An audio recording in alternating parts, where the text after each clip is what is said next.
Right here? Yeah.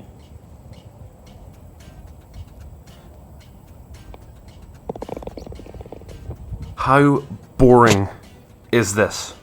I cannot possibly express to you how little I want to watch a bunch of mostly white middle-class dudes with odd racist vibes like your uncle after too many sherries at Christmas hit a little white ball around a glorified field for hours and hours. Of course, as with most things, playing is a little different, but by and large that's where my interest with golf begins and ends. Well, that and my bank account.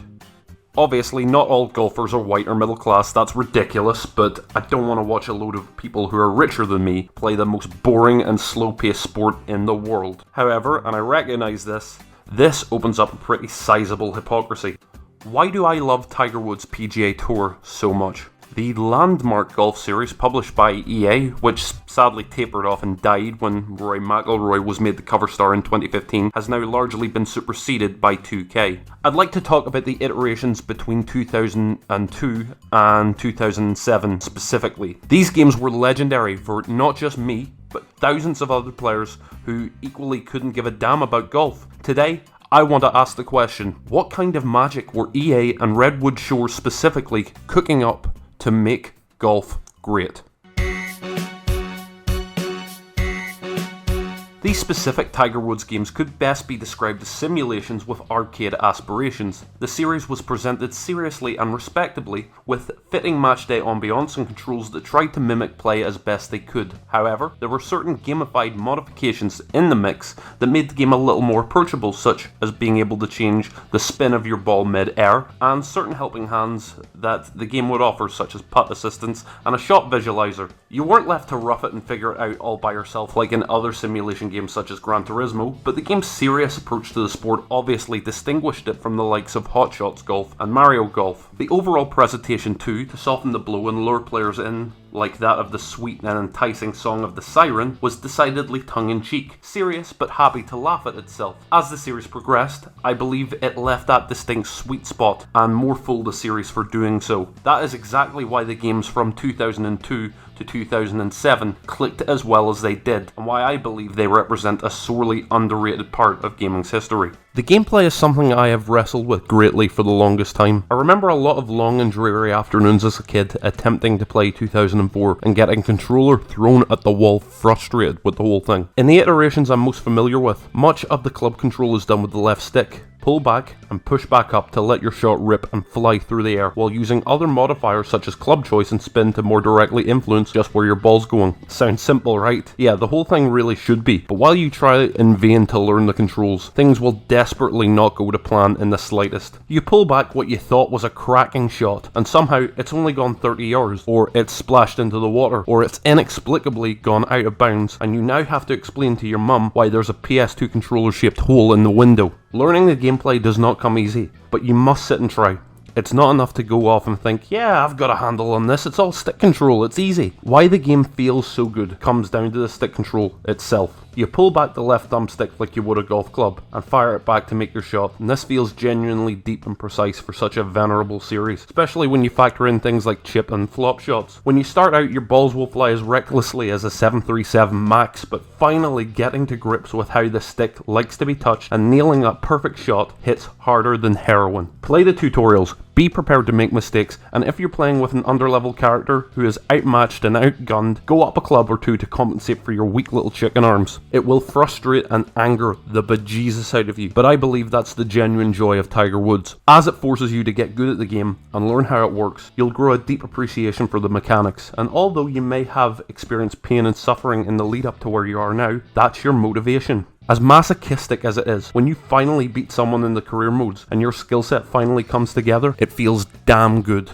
And when you do finally hit that level, nothing feels better than sinking a godly putt 30 yards out. You get out what you put in, and although it takes time and tears, Tiger Woods PGA Tour offers a deep and burning level of satisfaction to players who endure. One of the small yet vital pieces of the puzzle came in the form of the commentary. My life has been shaped by a lot of great commentators who have acted as gateways into sports or entertainment I wouldn't normally care for, such as John Motson, Jonathan Pierce, and how in God's name could I forget Jim Ross and Jerry Lawler. Tiger Woods added two more to that list for me. Gary McCord and David Feherty. These men are insightful and brilliant, clearly passionate and knowledgeable about golf. These men dedicated their livelihoods toward it, and it's clear in their incisive remarks that animate the action. Even better than that is just how funny they are. McCord and Feherty get along like two old men, probably because they really are two old men, becoming golf's version of Statler and Waldorf. Their bickering is genuinely amusing and helps to keep a smile on your face on the more challenging courses, such as the two men snapping at each other for getting a call wrong, or just generally insulting one another's prowess on the links, and for me, marks when the series truly started to click. 2002 and 2003 are marked by the presence of a dreary and monotone announcer who sounds like he doesn't want to be there, and doesn't share that much chemistry with David Feherty in my opinion. Unfortunately though, as the series progressed onto 7th generational hardware, the series became a victim of the generational realness that too many developers strive to attain. All the fun was sucked out in favour of a respectable set of commentators that, yes, were competent, yes, they knew the game of golf, but ultimately they were boring as sin. I believe the series hit its stride when McCord and Feherty were running the show, as it gave the series a real personality to complement the competent gameplay, but without turning the series into a parody of itself. You have to remember that the duo still knew what they were talking about. PGA Tour was still a serious golf game that had pedigree and was more than worth its salt. But saying goodbye to two commentators that made the game feel welcoming and personable, as well as competent and authoritative, was a serious step in the wrong direction. That personality was something that permeated the game at large too, mostly within the fantasy courses and characters to choose from. The series fundamentally took itself and the pure game of golf seriously, but wasn't afraid to have a laugh at the same time. That's seen in characters like Pops Masterson, a grumpy old geriatric coot addicted to golf, or Dominic Donatello, a pseudo-mafioso figure. I guess Tony Soprano wasn't available at the time. These characters are silly and fun, but they also serve a good purpose. They represent the easy opening characters that you have to beat, meaning that no real-life golfers have to get upset that they're the PGA equivalent of Glass Joe. There are also fantasy courses which veer on the ridiculous side, such as the Predator, which take place in a jungle, but these are meant as a serious challenge, which is more than welcome for seasoned players. While these ideas and characters can seem like a cheap laugh, they also show the thoughtfulness of the development team to enhance the game and its universe. They don't go too far left field. You don't have to battle three-headed golfers in space, but the slightly silly additions add appeal because they're ultimately fun. Video games are meant to be fun. Simple as, right? What's more, they work well alongside the likes of Tiger Woods and Redwood Shores, as they don't undermine the gravity of the game or the thrill of the perfect chip in getting you that clutch eagle on TPC Sawgrass. It all works hand in hand, authored by a team who knew what they were doing and care. Indeed, these games, despite having a slightly wackier outlook, never felt like a clown show, and completely in line with who the series was named after, PGA Tour had plenty of bite. The series was a fair representation of golf at the time, with a well-stocked complement of the game's pros, as well as a fantastic selection of the sport's courses such as Bethpage Black, St Andrews and Pebble Beach, among others. I didn't just enjoy PGA Tour for being a fun game, but for being a veritable education on some absolutely legendary holes recreated superbly, even for the time, as it represented an opportunity to see places I may never have gotten to in real life. Now, as established, I am no golf aficionado, but in my humble and uneducated view, these games have preserved these fixtures of golf so beautifully and so perfectly, almost like a time capsule. For me, these titles feel like a virtual museum, and to play is almost to sit under the learning tree. For those that know me, they'll know what an unbelievable tight arse I am. I don't like spending money, I do things on the cheap. That's why I play old games I know are good, instead of spending hundreds on the latest PC parts to play games that just don't work.